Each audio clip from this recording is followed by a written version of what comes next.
Hi hello friends, പുതിയൊരു സ്റ്റോറിയിലേക്ക് എല്ലാവർക്കും സ്വാഗതം. അങ്ങനെ നമ്മുടെ അഞ്ജനയാണെങ്കിൽ അജയോട് പറയുന്നുണ്ട്, നീ തന്നെ എൻ്റെ കഴുത്തിൽ താലി ചാർത്തിരിക്കും, അങ്ങനെ നിന്നെ വിടുമെന്ന് നീ കരുതണ്ട. നിന്നെ ഞാൻ വിടാതെ പിടിച്ചിരിക്കുക, നിനക്ക് അങ്ങനെ എന്നെ വിട്ടുപോകാൻ കഴിയില്ല. ഇവിടെ എല്ലാവരും നീ എൻ്റെ കഴുത്തിൽ താലി ചാർത്താൻ കാത്തിരിക്കുന്നവരാ. അങ്ങനെ മുത്തശ്ശി പറഞ്ഞത് വാക്ക് ധിക്കരിച്ച് നീ ഒന്നും ചെയ്യില്ല എന്ന് എനിക്കറിയാം. അതുകൊണ്ട് നിൻ്റെ മനസ്സിൽ എന്തെങ്കിലും ഉണ്ടെങ്കിൽ അതൊക്കെ ആ ചവിറ്റുകുട്ടയിൽ ഇട്ടേര് എന്നൊക്കെ പറഞ്ഞ് വെല്ലുവിളിക്കുന്നുണ്ട് കേട്ടോ. ഈ സമയത്ത് അജയ് പറയുന്നുണ്ട്, വിവാഹ നിശ്ചയ ദിവസം ഞാൻ ഭൂമിയുടെ കൈവിരലുകളിൽ തന്നെ മോതിരം അണിയിക്കും, നീ അത് കണ്ടോ എന്ന് പറഞ്ഞിട്ട് വെല്ലുവിളിച്ചിട്ട് പോകുകയാണേ. ഇതൊക്കെ കേട്ടിട്ട് ആകെ അരിശപ്പെട്ട് ദേഷ്യപ്പെട്ട് നിൽക്കാനോട്ടോ നമ്മുടെ അഞ്ജന. എന്നിട്ട് അഞ്ജനയാണെങ്കിൽ നേരെ ഭവാനിയുടെ അടുക്കിലേക്ക് ചെല്ലുന്നുണ്ട്. എന്നിട്ട് പറയുന്നുണ്ട്, അമ്മേ, അവൻ എന്നിട്ട് മുഖത്ത് നോക്കി വെല്ലുവിളിച്ചിട്ടാണ് പോയിരിക്കുന്നത്. ആ ഭൂമിയുടെ കയ്യിൽ അവൻ മോതിരം അണിയിക്കുമെന്ന്, ഭൂമിയുടെ കഴുത്തിൽ അവൻ താലി ചാർത്തുമെന്ന്, നമ്മൾ ഇത്രയും കാലം കണ്ട സ്വപ്നങ്ങളെല്ലാം വെറുതെ ആയി പോകും അമ്മേ എന്നൊക്കെ പറയാനിട്ടോ. അവൻ അങ്ങനെ പറഞ്ഞു? അങ്ങനെ പറഞ്ഞു.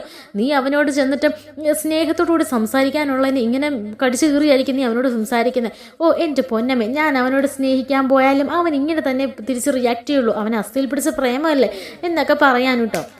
ഈ സമയത്താണെങ്കിൽ ഭവാനി പറയുന്നുണ്ട്, മോൾ അതൊന്നും കൊണ്ട് വിഷമിക്കേണ്ട, അമ്മ ഈ ചെയ്തു കൂട്ടിയതൊക്കെ മോൾക്ക് വേണ്ടിയിട്ടാണ്, അമ്മ ഈ ചെയ്യുന്നതൊക്കെ നിൻ്റെ ഭാവിക്കും നിൻ്റെ നന്മയ്ക്കും വേണ്ടിയിട്ടാണ്. അതുകൊണ്ട് നീ ഒന്നും കൊണ്ടും ടെൻഷൻ അടിക്കേണ്ട. അജയ് നിന്നെ മാത്രം വിവാഹം കഴിക്കുള്ളൂ. ആ ഭൂമി അവളെ ഈ ലോകത്തിൽ നിന്ന് തന്നെ ഞാൻ പറഞ്ഞു വിടുന്നുണ്ട്. അങ്ങനെ ഇപ്പോൾ അവൾ ഈ വീട്ടിലെ മരുമകളായിട്ട് കയറി വരണ്ട, ഈ സ്വത്തുക്കളുടെ അവകാശികളായിട്ട് അവൾ കയറി വരണ്ട. അതിനുള്ള വഴികളൊക്കെ അമ്മ ചെയ്തോളാം. മോൾ സമാധാനമായിട്ട് സന്തോഷമായിട്ടിരിക്കുക. എന്നിട്ട് അജയുമായിട്ടുള്ള വിവാഹത്തിൻ്റെ ഒരുക്കങ്ങളൊക്കെ തയ്യാറാക്കുക, അത് മതി എന്ന് പറഞ്ഞ് വാക്ക് കൊടുത്തിട്ട് പോകുകയാണേ. ഈ സമയത്ത് അമ്മയെ വിശ്വസിക്കാവോ എന്ന് ചോദിക്കും. ഈ അമ്മേനെ നീ വിശ്വസിച്ചോ?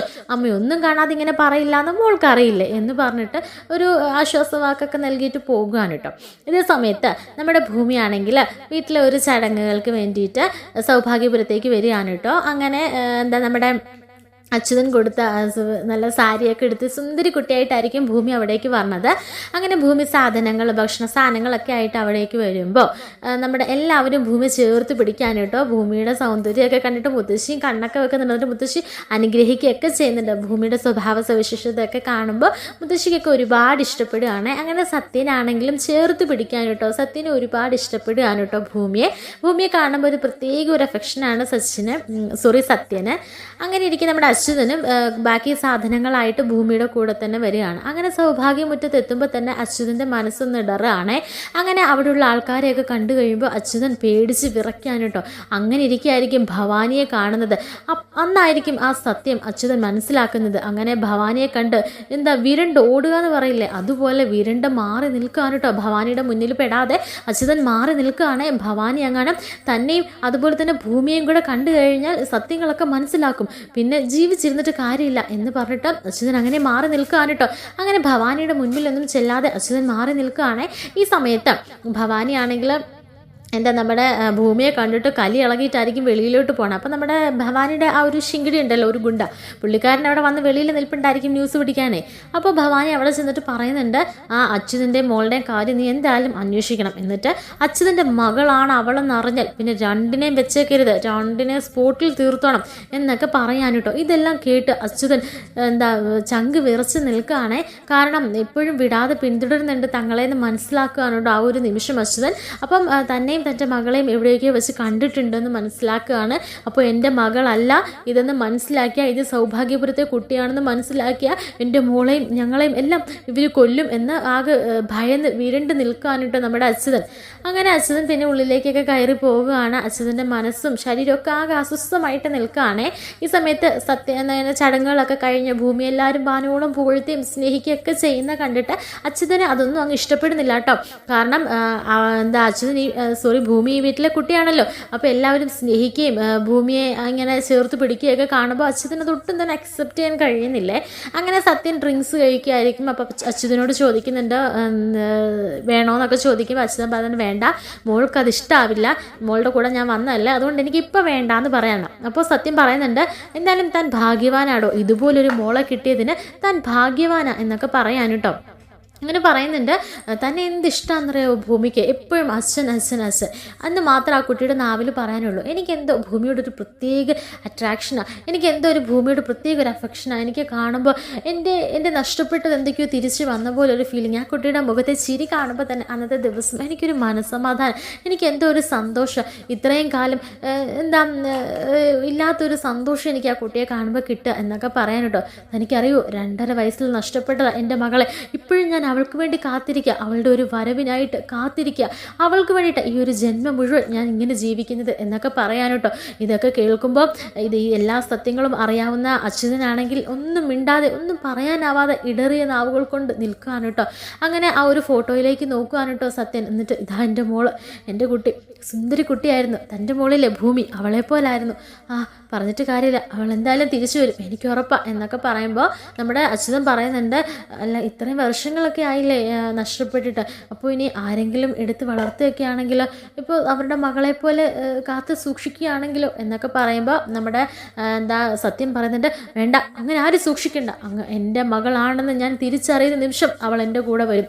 പിന്നെ അവളെ നോക്കിയതാണെന്നോ വളർത്തിയതാണെന്നോ ഉള്ള ഒരു സഹതാപം എന്നിൽ നിന്ന് പ്രതീക്ഷിക്കേണ്ട. ഈ ഒരു കാര്യത്തിൽ ഞാൻ സ്വാർത്ഥനാണ്, എനിക്ക് എൻ്റെ മകളെ തിരിച്ചു വേണം, അതിനുവേണ്ടി എന്ത് കടുങ്കയും ഞാൻ ചെയ്യും. എൻ്റെ മകളാണെന്ന് അറിഞ്ഞാൽ ആ നിമിഷം അവളെ എൻ്റെ കൂടെ കൊണ്ടുവരും, അവളിൽ നിന്ന് പറിച്ച് ഞാൻ എടുക്കും എന്നൊക്കെ പറയാൻ കേട്ടോ. ഇതൊക്കെ കേൾക്കുമ്പോൾ നമ്മുടെ അച്യുതനെ പിടിച്ചു നിൽക്കാൻ കഴിയുന്നില്ല, താങ്ങാൻ പറ്റുന്നില്ല അപ്പുറം. അപ്പോൾ അച്യുതൻ ഭയന്നത് എന്തോ സംഭവിക്കാൻ പോകുന്നു എന്ന് അച്യുതൻ്റെ മനസ്സിൽ ഇങ്ങനെ പറഞ്ഞുകൊണ്ടിരിക്കുകയായിരിക്കുമേ. അങ്ങനെ അച്യുതൻ അവിടെ നിന്ന് ഇറങ്ങാൻ കേട്ടോ, ഭവാനിയുടെ കണ്ണിൽ നിന്നും പെടാതെ അവിടെ നിന്നും പോകുകയാണ്. പിന്നീട് കാണിക്കുന്നത് വീട്ടിൽ ചെന്നിട്ട് അവനോടൊക്കെ പറയാണ്, അവിടെ നടന്ന സംഭവങ്ങളൊക്കെ പറയാണ്. നമ്മുടെ മകള് അവളുടെ വീട്ടിലേക്ക് അവളുടെ കുടുംബത്തിലേക്ക് അടുത്തുകൊണ്ടിരിക്കുകയാണ്. അതുകൊണ്ട് ഞാനൊരു കാര്യം പറയാം, നാളെ രാവിലെ തന്നെ നമ്മൾ ഇവിടുന്ന് പോവുകയാണ്. നമുക്കിനി ഈ ജീവിതം ഈ ഒരു നാട്ടിൽ നമുക്ക് ജീവിക്കേണ്ട, നമ്മൾ വന്ന പോലെ ഇവിടെ കുടിയേറി വന്ന പോലെ നമ്മൾ ഇവിടെ നിന്ന് പോകുകയാണ്. വേണ്ട, നമുക്കൊന്നും വേണ്ട, നമ്മുടെ മോളെ നഷ്ടപ്പെടുത്തിക്കൊണ്ടുള്ള ഒരു ജീവിതം നമുക്ക് വേണ്ട എന്നൊക്കെ പറയാൻ കേട്ടോ. ഈ സമയത്ത് നമ്മുടെ ഭൂമിയുടെ അമ്മയും പറയുന്നത്, ശരിയാ ചേട്ടാ, നമുക്ക് പോയേക്കാം, നമ്മുടെ മോളില്ലാതെ ജീവിക്കാൻ പറ്റുമെന്ന് എനിക്ക് തോന്നുന്നില്ല, അവളെ എന്നേക്കായിട്ട് നഷ്ടപ്പെടുമെന്ന് എനിക്ക് നല്ല ഭയമുണ്ട്. അച്യുതേട്ടൻ പറഞ്ഞതൊക്കെ വെച്ച് നോക്കുമ്പോൾ എന്തായാലും ആ ഭവാനി ആണെങ്കിൽ ഒന്നെങ്കിൽ നമ്മുടെ മകളെ നമ്മളെ കൊല്ലും, അല്ലെങ്കിൽ ആ സത്യൻ സാറാണെങ്കിൽ നമ്മുടെ മകളെ തിരിച്ചറിയും. അങ്ങനെയാണെങ്കിൽ രണ്ടും നമ്മുടെ മകളെ നമുക്ക് നഷ്ടമാകും. അതുകൊണ്ട് നമുക്ക് എവിടെയെങ്കിലും പോയേക്കാമെന്ന് പറയണം. അങ്ങനെ നാളെ രാവിലെ തന്നെ ഇവിടെ നിന്ന് പോകാമെന്നൊക്കെ ഇവർ തീരുമാനമൊക്കെ എടുക്കുമായിരിക്കും കേട്ടോ. ഈ സമയത്ത് നമ്മുടെ ഗുണ്ടയാണെങ്കിൽ ഈ അച്യുതനെയും അതുപോലെ തന്നെ ഭൂമിയും ഒക്കെ പിന്തുടരുകയും അതുപോലെ തന്നെ കാര്യങ്ങളൊക്കെ അന്വേഷിക്കുകയും ഒക്കെ ചെയ്യുമ്പോൾ അച്യുതന് ഇവിടെ വന്നപ്പോൾ ഉണ്ടായ 2.5 വയസ്സ് പ്രായമായ ഒരു കുഞ്ഞിനെയും കൊണ്ടാണ് വന്നതെന്ന സത്യങ്ങളൊക്കെ മനസ്സിലാക്കുകയാണ്. അതുപോലെ തന്നെ ഭൂമിയുടെ കഴുത്തിന് പിന്നിലുള്ള മറുക്, ആ ഒരു അടയാളം ആ ഗുണ്ട കണ്ടുപിടിക്കുന്നുണ്ട് കേട്ടോ. അങ്ങനെ ഭവാനിയോട് ഇത് അച്യുതൻ്റെ മകളല്ല, ഇത് സത്യൻ്റെ മകളാണ്, സൗഭാഗ്യമംഗലത്തെ കുട്ടിയാണെന്നുള്ള സത്യം അറിയിക്കാൻ കേട്ടോ. അങ്ങനെ ഭവാനിയുടെ നിർദ്ദേശപ്രകാരം അവർ കൊല്ലാൻ വേണ്ടി തീരുമാനിക്കുകയാണ്. അപ്പം ഭൂമി വീട്ടിലുണ്ടായിരിക്കില്ല കേട്ടോ. അങ്ങനെ അച്യുതനെയും അതുപോലെ തന്നെ അച്യുതൻ്റെ ഭാര്യനെയും ആക്രമിക്കാൻ വേണ്ടി ഗുണ്ടകൾ അടങ്ങുന്ന ആ ഒരു സംഘം വീട്ടിലേക്ക് വരികയാണ്. അങ്ങനെ അച്യുതനെ ചോദ്യം ചെയ്യുന്നുണ്ട് കേട്ടോ. എടാ, അന്ന് തന്ന ആ പെൺകുഞ്ഞിനെ നീ കൊന്നില്ലല്ലേ, നീ വളർത്തുകാരുന്നില്ല, നിനക്ക് വളർത്താൻ തന്നതാണോ എന്നൊക്കെ ചോദിച്ച് അടിയും പിടിയും ബഹളവും ഒക്കെ ആയിരിക്കും കേട്ടോ. അപ്പം അയൽപക്കത്തുള്ളവരൊക്കെ വീട്ടിലെന്തോ ഒച്ചയും ബഹളമൊക്കെ കേൾക്കുന്നു, എന്താണോ എന്തോ അച്യുതൻ കുടിച്ചിട്ടും എല്ലാം വന്നിട്ട് ബഹളം ഉണ്ടാക്കുന്നതാണോ എന്നൊക്കെ ഇങ്ങനെ സംശയത്തോടെ നോക്കുന്നുണ്ട്. അപ്പോൾ അവരാരും തന്നെ പറഞ്ഞില്ല കേട്ടോ. അങ്ങനെ അങ്ങോട്ടും ഇങ്ങോട്ടും വാക്കുതർക്കമൊക്കെ ഉണ്ടായി കൊലപ്പെടുത്തുകയാണ് കേട്ടോ. ആ ഗുണ്ടയാണെങ്കിൽ അച്യുതനെ കൊലപ്പെടുത്തുകയാണ്. അങ്ങനെ നമ്മുടെ ഭൂമിയുടെ അമ്മയാണെങ്കിൽ വാവിട്ട് നിലവിളിക്കുന്നുണ്ട്. പക്ഷേ പെട്ടെന്ന് തന്നെ ആൾക്കാർ വന്ന് കൂടും, അല്ലെങ്കിൽ ആൾക്കാരുടെ സൗണ്ട് എന്നൊക്കെ പറഞ്ഞിട്ട് ഗുണ്ടകൾ അവിടെ നിന്ന് പെട്ടെന്ന് അങ്ങ് പോവുകയാണ് കേട്ടോ. അപ്പോൾ ഇവരൊന്ന് വിരട്ടി ഓടിക്കാൻ വേണ്ടിയിട്ടൊക്കെ വന്നാണ് പെട്ടെന്ന് അങ്ങ് കൊല്ലപ്പെടുത്തേണ്ടി വന്നു. അപ്പം നമ്മുടെ ഭൂമിയും അവിടെ ഉണ്ടായിരിക്കും എന്ന പ്രതീക്ഷയോടെ ആയിരിക്കും വന്നത്. അപ്പോൾ ഭൂമി അവിടെ ഉണ്ടാവില്ലല്ലോ. അങ്ങനെ പെട്ടെന്ന് തന്നെ ആ ഗുണ്ടകൾ അവിടെ നിന്നും പോകുകയാണ് കേട്ടോ. അങ്ങനെ പിന്നീട് ഭൂമിയെ വിളിച്ച് അയൽപക്കത്തുള്ള ഒരു സ്ത്രീ വിളിച്ച് ഭൂമിയോട് പറയുന്നുണ്ട്, നിൻ്റെ വീട്ടിൽ വല്ലാത്ത ബഹളം, എന്താണെന്ന് അറിയില്ല, ഒന്ന് വേഗം വന്നേ എന്നൊക്കെ പറയാൻ കേട്ടോ. അങ്ങനെ അച്യുതനെ ആരൊക്കെയോ ഉപദ്രവിച്ചു എന്നും കേൾക്കുന്നു, അച്യുതൻ എന്തോ സംഭവിച്ചു എന്നൊക്കെ കേൾക്കുന്നല്ലോ എന്നൊക്കെ ഇങ്ങനെ പറയുന്നുണ്ട് കേട്ടോ. അങ്ങനെ കുറേ റൂമേഴ്സ് ഇങ്ങനെ കേൾക്കുകയാണ്. അങ്ങനെ ആകെ ഭയന്ന് നിൽക്കുകയാണ് കേട്ടോ നമ്മുടെ ഭൂമി. അങ്ങനെ ഭൂമി ഈ സത്യങ്ങളൊക്കെ അറിയാണ്. അതായത് ഭൂമിയാണെങ്കിൽ അച്ഛൻ എന്തോ സംഭവിച്ചു, വീട്ടിൽ എന്തൊക്കെയോ സംഭവങ്ങൾ നടന്നിട്ടുണ്ട് എന്നൊക്കെ മനസ്സിലാക്കി എത്രയും പെട്ടെന്ന് പോലീസുകാരെയൊക്കെ കൂട്ടി വേഗം വീട്ടിലേക്ക് വരാനാണ് പറയുന്നത്. അങ്ങനെ പെട്ടെന്ന് തന്നെ പോലീസ് സ്റ്റേഷനിൽ വിളിച്ചിട്ട് അജയോട് ഒരു സഹായമൊക്കെ ചോദിക്കുന്നുണ്ട്. അങ്ങനെ വരണം. അപ്പോൾ ഇതിന് മുന്നേ ഒരു സംഭവം കൂടെ നടക്കുന്നുണ്ട്. അതായത് ഫാദേഴ്സ് ഡേ സെലിബ്രേഷൻ നടക്കുന്നുണ്ട്. അത് ഞാൻ സ്റ്റോറി വിട്ടുപോയതാണ്. അപ്പോൾ ഫാദേഴ്സ് ഡേ സെലിബ്രേഷൻ നടക്കുമ്പോൾ തൻ്റെ ഏറ്റവും പ്രിയപ്പെട്ടത് തനിക്ക് തൻ്റെ അച്ഛനാണെന്നും അച്ഛന് വേണ്ടിയിട്ടാണ് താൻ ജീവിക്കുന്നതും ഇനി അങ്ങോട്ട് ജീവിക്കുന്നതും ഒക്കെ ഇങ്ങനെ പറയാനോട്ട് നമ്മുടെ ഭൂമി. അങ്ങനെ ഈ ഒരു ഫാദേഴ്സ് ഡേ എന്തായാലും ആഘോഷിക്കണമെന്ന് തീരുമാനിക്കുകയാണ് ഭൂമി. അങ്ങനെ ഫാദേഴ്സ് ഡേ സെലിബ്രേഷനൊക്കെ നടത്തുകയാണ്. ഈ ഒരു ഇതിൽ നമ്മുടെ സത്യനോടും കൂടെ ഭൂമി വരാൻ പറയാണ്. എൻ്റെ അച്ഛനെ ഞാൻ സ്നേഹിക്കുന്ന എത്ര മാത്രമാണെന്ന് സാറും കൂടെ കാണണം. അത് മാത്രമല്ല ഈ ഒരു ഒരു അനർഘ നിമിഷത്തിൽ സാറും കൂടെ പങ്കെടുക്കണം എന്ന് ഭൂമിക്ക് നിർബന്ധമായിരുന്നു കേട്ടോ. അങ്ങനെ സത്യനെയും വിളിച്ച് ഇവരും ഒരു ചടങ്ങുകളൊക്കെ നടത്തുകയാണ് കേട്ടോ. അതായത് ഒരു സെലിബ്രേഷനൊക്കെ നടത്തുകയാണ്. ആ സമയത്ത് ഹാപ്പി ഫാദേഴ്സ് ഡേ എന്ന് പറഞ്ഞാൽ അച്യുതൻ്റെ ഫോട്ടോസൊക്കെ വെച്ചിട്ടുണ്ടായിരിക്കും. അങ്ങനെ വലിയൊരു സെലിബ്രേഷൻ തന്നെ നടക്കുകയാണ് കേട്ടോ. ഈ ഒരു സമയത്ത് അച്യുതൻ വന്നിട്ട് പറയാണ്, ഞാൻ ഈ അവസരത്തിൽ ഞാനൊരു സത്യം വെളിപ്പെടുത്താൻ പോകുകയാണ്. കാരണം ഭൂമി എൻ്റെ മകൾ അല്ലാത്തത് കൊണ്ട് തന്നെ എനിക്ക് ഈ സത്യം ഇനി പറഞ്ഞേ തീരൂ. എത്ര നാൾ എനിക്ക് ആയുസ്സുണ്ടെന്ന് അറിയില്ല, പക്ഷേ ഈ സത്യം എന്തെങ്കിലും അവൾ അറിഞ്ഞിരിക്കണമെന്ന് ഞാൻ ആഗ്രഹിക്കുന്നു എന്നൊക്കെ പറഞ്ഞിട്ട് അച്യുതനാണെങ്കിൽ ആ ഒരു ഫോട്ടോ തിരിച്ചു വെക്കുകയാണ്. അതായത് ഒരു പോസ്റ്റർ ഉണ്ടായിരിക്കും, അച്യുതൻ ഹാപ്പി ഫാദേഴ്സ് ഡേ അച്ഛ എന്നൊക്കെ പറഞ്ഞിട്ടൊരു പോസ്റ്റർ ഉണ്ടായിരിക്കും. അപ്പോൾ ആ ഫോട്ടോ തിരിച്ചു വെക്കുമ്പോൾ അതിൽ നമ്മുടെ സത്യൻ്റെ ഫോട്ടോ ആയിരിക്കും ഉണ്ടാവുക. ഹാപ്പി ഫാദേഴ്സ് ഡേ എന്ന് പറഞ്ഞ സത്യൻ്റെ ഫോട്ടോ. ഇത് കണ്ട് എല്ലാവരും ആകെ ഷോക്കായിട്ട് നിൽക്കുന്നുണ്ട് കേട്ടോ. അതെന്താണെന്ന് വെച്ച് കഴിഞ്ഞാൽ നമ്മുടെ അച്യുതൻ സ്വപ്നം കാണുന്നതായിരിക്കും. അങ്ങനെ പേടിച്ച് വിറച്ച് സ്വപ്നം കണ്ട് എണീക്കുകയാണ് കേട്ടോ. അപ്പോൾ അത് സ്വപ്നം മാത്രമായിരിക്കും. അങ്ങനെ തൻ്റെ മകൾ തന്നിൽ നിന്ന് അകലുകയാണോ, ഇനി താൻ തന്നെ ഒരു സുപ്രഭാതത്തിൽ അത് പറഞ്ഞു പോകുമോ ആ സത്യം എന്നൊക്കെ ഉള്ള ഭയത്താലായിരിക്കും അവരിവിടുന്ന് നാട് വിട്ടു പോകാമെന്ന് പറയുകയും ചെയ്യുന്നത്. അപ്പോൾ ഇതിനിടയിലുള്ള സംഭവമായിരുന്നു, ഞാൻ വിട്ടുപോയതാട്ടോ. അങ്ങനെ നമ്മുടെ ഭൂമിയെ വിളിച്ച് പറയുന്നുണ്ട്. അങ്ങനെ ഭൂമിയാണെങ്കിൽ പെട്ടെന്ന് തന്നെ പോലീസുകാരെ, അതായത് അജയിനെയൊക്കെ കൂട്ടി അവിടേക്ക് എത്തുകയാണ് കേട്ടോ. എന്താ വീട്ടിൽ സംഭവിച്ചേ ഒന്നും അറിയില്ല. അങ്ങനെ ഭൂമി അവിടേക്ക് എത്തുമ്പോൾ കാണുന്ന കാഴ്ച എന്താണെന്ന് വെച്ചാൽ നമ്മുടെ ഭൂമിയുടെ അമ്മേനെ ഗുണ്ടകൾ അടിച്ച് വീഴ്ത്തിയിട്ടുണ്ടായിരിക്കും. അങ്ങനെ അടിച്ച് വീഴ്ത്തി ബോധരഹിതയായിട്ടായിരിക്കും അമ്മ കിടക്കണത്. അങ്ങനെ ഏതോ ഒരു നിമിഷത്തിൽ പെട്ടെന്ന് ബോധം തിരിച്ചു വരുമ്പോൾ അമ്മയാണെങ്കിൽ പെട്ടെന്ന് തന്നെ വന്ന് ആ വയറ്റിലെ കത്തി, അതായത് അച്യുതനെ നോക്കുമ്പോൾ അച്യുതനെ കുത്തി കൊലപ്പെടുത്തി കിടക്കുന്നതാണ് ആ അമ്മ കാണുന്നത്. പെട്ടെന്ന് തന്നെ ആ കത്തി വലിച്ചൂരിക്കൊണ്ടിരിക്കുന്ന സമയത്തായിരിക്കും ഭൂമിയും പോലീസുകാരും അതുപോലെ തന്നെ അയൽവകക്കാരും എല്ലാവരും ചുറ്റും നിന്ന് ആ വാതിൽ തുറക്കുകയും ഈ ഭൂമിയുടെ അമ്മയാണെങ്കിൽ ആ കത്തി വലിച്ചൂരുകയും ചെയ്യുന്നത്.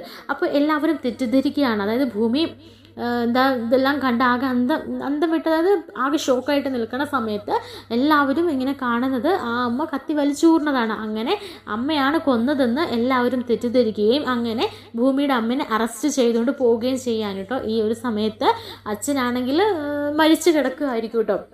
അപ്പോൾ സത്യങ്ങൾ എന്താണെന്ന് ഒന്നും അറിയാതെ നമ്മുടെ അമ്മേനെ പോലീസ് സ്റ്റേഷനിൽ കസ്റ്റഡിയിൽ എടുക്കുകയാണ്. അപ്പോൾ അയൽവക്കത്തുള്ളവരൊക്കെ പറഞ്ഞിട്ട് ഇവിടെ ഒച്ചയും ബഹളമൊക്കെ കേൾക്കുന്നുണ്ടായിരുന്നു. രണ്ടുപേരും തമ്മിൽ എന്തോ ഒച്ചപ്പാടും വഴക്കും ഒക്കെ ആയിരുന്നു.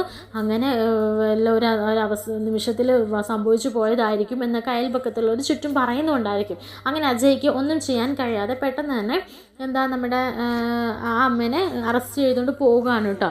അപ്പോൾ ഭൂമി എന്ത് ചെയ്യണം ഏത് ചെയ്യണമെന്നറിയാതെ ആകെ വല്ലാത്തൊരവസ്ഥയിൽ നിൽക്കണം. അതൊക്കെ നമുക്ക് കാണിക്കുന്നുണ്ട് കേട്ടോ. ആ ഒരു സമയത്ത് സത്യനും അതുപോലെ തന്നെ അജയും ഭൂമിയെ ചേർത്ത് പിടിക്കുന്നുണ്ട്. അങ്ങനെ ഭൂമിനെ ആശ്വസിപ്പിക്കുന്നുണ്ട് കേട്ടോ. കാരണം തൻ്റെ അച്ഛന് വേണ്ടിയിട്ടായിരുന്നു ഇത്രയും നാളും താൻ എല്ലാം സാക്രിഫൈസ് ചെയ്തതും അതുപോലെ തന്നെ അജയോട് കല്യാണത്തിന് സമ്മതം പറഞ്ഞതും ഗിരിമിൻ്റെ വിവാഹത്തിന് സമ്മതം പറഞ്ഞതും അങ്ങനെ എല്ലാം ഇതിന് വേണ്ടിയിട്ടായിരുന്നു. പക്ഷേ എല്ലാം ഒരു നിമിഷം കൊണ്ട് നഷ്ടപ്പെടുത്തി. കാരണം ഒരു രാത്രി കൊണ്ട് തനിക്ക് തൻ്റെ അച്ഛനെ നഷ്ടപ്പെട്ടു, തൻ്റെ അമ്മ ജയിലിലാവുന്നു. അങ്ങനെ ഒരു കുടുംബം ഛന്നം ഭിന്നമായി പോകുന്ന ഒരവസ്ഥ നേരിട്ട് അനുഭവിച്ച് ഭൂമി ആകെ തളർന്നു നിൽക്കുന്ന അവസ്ഥയാണ് കേട്ടോ. അങ്ങനെ ഭൂമിയെ ആശ്വസിപ്പിക്കുകയാണ്. ഇതിന് പിന്നിലുള്ള സത്യം ഞാൻ എന്തായാലും തീർച്ചയായിട്ടും കണ്ടുപിടിക്കും, കൊണ്ടുവരും എന്നൊക്കെ പറയാൻ കേട്ടോ. അപ്പോൾ അമ്മയോടാണെങ്കിൽ ഭൂമി ചോദിക്കുന്നുണ്ട് എന്താ അമ്മയെ പറ്റി എന്താ സംഭവിച്ചെന്നപ്പോൾ അമ്മയ്ക്ക് സത്യങ്ങളൊന്നും പറയാനും വയ്യ. കാരണം സത്യങ്ങൾ പറഞ്ഞിട്ടുണ്ടെങ്കിൽ ആ ഗുണ്ടകൾ എന്തിനു വന്നു എന്നുള്ള കാര്യം കൂടി പറയേണ്ടിയിരിക്കുന്നു. അതുകൊണ്ട് തന്നെ അപ്പോഴും തൻ്റെ മകൾ മാത്രമേ ഇനി തനിക്കുള്ളൂ. അപ്പോൾ തൻ്റെ മകൾ ഇനിയും തനിക്ക് നഷ്ടമാകുമോ എന്ന് ഭയന്ന് ആ അമ്മ സത്യങ്ങളൊന്നും പറയുന്നില്ല. അതും അമ്മ മിണ്ടാതിരിക്കുമ്പോൾ അപ്പോൾ അമ്മ തന്നെയാണ് ഇതിന് കാരണക്കാരി എന്ന് കരുതി ആ പോലീസുകാർ കൊണ്ടുപോവാണ് കേട്ടോ. അമ്മ തന്നെയാണ് കാരണക്കാരെന്ന് പറഞ്ഞ് പോലീസുകാർ കൊണ്ടുപോകണം. അപ്പോൾ ഭൂമിക്ക് ഒന്നും വയ്യാത്തൊരവസ്ഥയിൽ നിൽക്കുകയാണ്. അങ്ങനെ അമ്മ ജയിലിലാവുകയാണ്. അങ്ങനെ ഭൂമി പിന്നീട് ഒറ്റപ്പെട്ട അവസ്ഥയിൽ ജീവിക്കുന്നതൊക്കെ ആയിരിക്കും പിന്നീട് കാണിക്കുന്നത്. അങ്ങനെ കുറച്ച് ദിവസങ്ങൾക്ക് ശേഷം എൻഗേജ്മെൻറ്റ് നടക്കുകയാണ്. ഭൂമിയുടെ കയ്യിൽ നമ്മുടെ അജയ് മോതിരം ചാർത്തുന്നുണ്ട്. പിന്നെ കുറച്ച് എപ്പിസോഡുകൾക്ക് ശേഷമായിരിക്കും ഇവരുടെ വിവാഹമൊക്കെ നടക്കുന്നത്. അങ്ങനെ സത്യങ്ങൾ പിന്നെ പതിയെ കുറേ എപ്പിസോഡുകൾക്ക് ശേഷമായിരിക്കും കേട്ടോ മകളാണെന്ന് തിരിച്ചറിയുന്നത്. അതുവരെ കഥ ഇങ്ങനെ വലിച്ച് നീണ്ടുകൊണ്ട് പോകും. എന്തായാലും അച്യുതൻ പെട്ടെന്ന് മരിക്കുകയാണ് കേട്ടോ. ഇനി വരുന്ന ഈ ഒരാഴ്ചത്തെ എപ്പിസോഡിൽ തന്നെ അച്യുതൻ മരിക്കുന്നുണ്ട്. അത് യാഥാർത്ഥ്യമാണ്. പക്ഷേ സത്യൻ്റെ മകളാണ് എന്നുള്ള കാര്യം ഇപ്പോഴൊന്നും തിരിച്ചറിയുന്നില്ല കേട്ടോ.